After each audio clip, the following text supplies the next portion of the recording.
el mundo conmemora el Día Mundial de los Derechos Humanos. Se cumplen 67 años desde que la Asamblea General de la Organización de Naciones Unidas adoptara la Declaración Universal de los Derechos Humanos, documento que esboza las normas básicas de derechos internacionales. Durante la conmemoración de esta fecha, el secretario general de la ONU, Ban Ki-moon, extendió una invitación a todos los países a comprometerse en garantizar las libertades fundamentales y proteger los derechos de todos los ciudadanos. Daesh, no grievance or...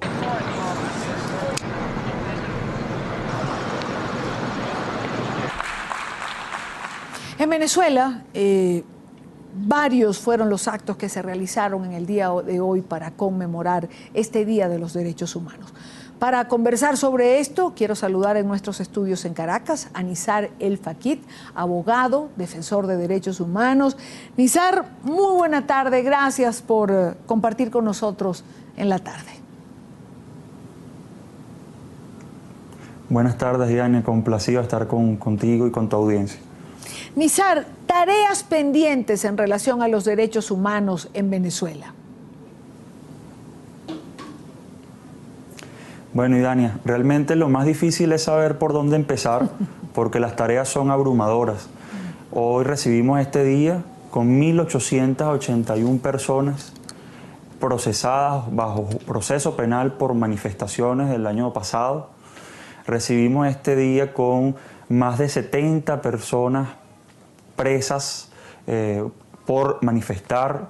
Recibimos este día con dirigentes políticos tras las rejas o con arresto domiciliario, como es el caso de Leopoldo López, ya casi 2 años en una cárcel militar, el caso de Antonio Ledesma, de Daniel Ceballos, que ya cumplen ya varios meses presos y ahora recluidos en sus casas, casa por cárcel. Recibimos este año con una de las tasas de homicidio más altas del mundo y bueno, lo que te habla de un contexto de violencia, te habla de un contexto de conflictividad, te habla de un contexto de polarización que evidentemente te habla de una situación muy precaria en materia de derechos humanos en Venezuela. Cuando hablamos, y bien que lo señala Nizar El Fakit, es decir, por dónde comenzar en relación a los derechos humanos, en todos esos aspectos pendientes. Por cierto, con un gobierno que se jacta de que en Venezuela existen los derechos humanos, que se respetan por encima de cualquier otra cosa, que es una bandera de la revolución bolivariana. Ahora, cuando uno escucha la síntesis que Nizar nos acaba de presentar, bueno, uno se pregunta, ¿hay 2 realidades, la que tiene el gobierno y la que tienen los defensores de derechos humanos?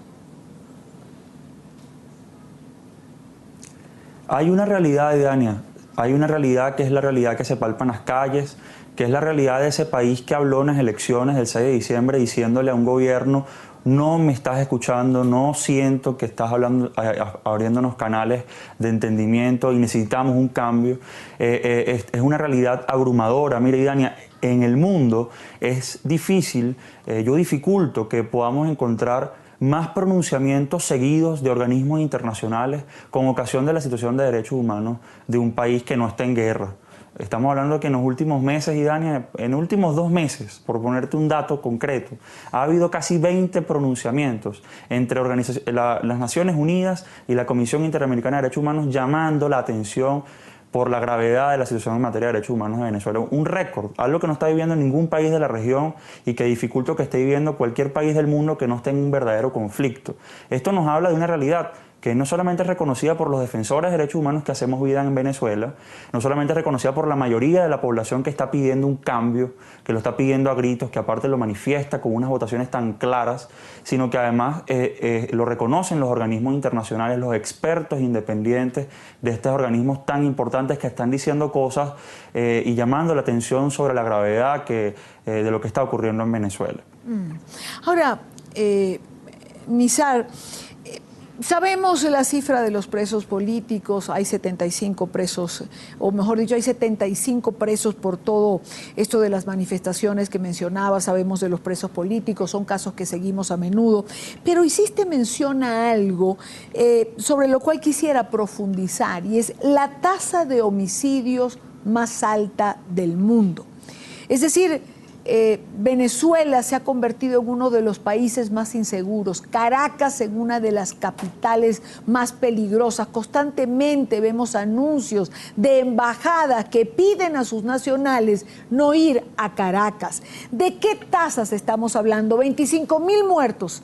Creo recordar fueron o fue el saldo del año 2014. ¿De qué cifras hablamos ahora? Correcto, Diana. Fíjate, estamos hablando de una tasa de 80 homicidios por cada 100.000 habitantes, reconocidas, bueno, por no oficiales, ¿no? Es una cifra no oficial, porque recordemos que aquí se ha manejado todo este tema con bastante oscuridad. No hay cifras oficiales elocuentes sobre este tema, lo cual es muy grave, además, porque no permite entender qué es lo que está ocurriendo y cuál es el registro que se lleva oficialmente. Pero fíjate tú que ya esa cifra tan alta ha sido de algún modo reconocida por el Estado. En el Comité contra la Tortura, en una audiencia que se llevó a cabo en Naciones Unidas, la Fiscalía General de la República reconoció y habló de más de 60 personas por cada 100.000 habitantes, que es una tasa igualmente abrumadora. Y nos habla pues de una situación realmente precaria, de lo que significa la violencia que está desatada en las calles de Venezuela. Bueno, un país con esas tasas de homicidio, pues un país que no puede avanzar, es un país que necesita resolver un tema que es absolutamente fundamental en materia de derechos humanos, que es la vida.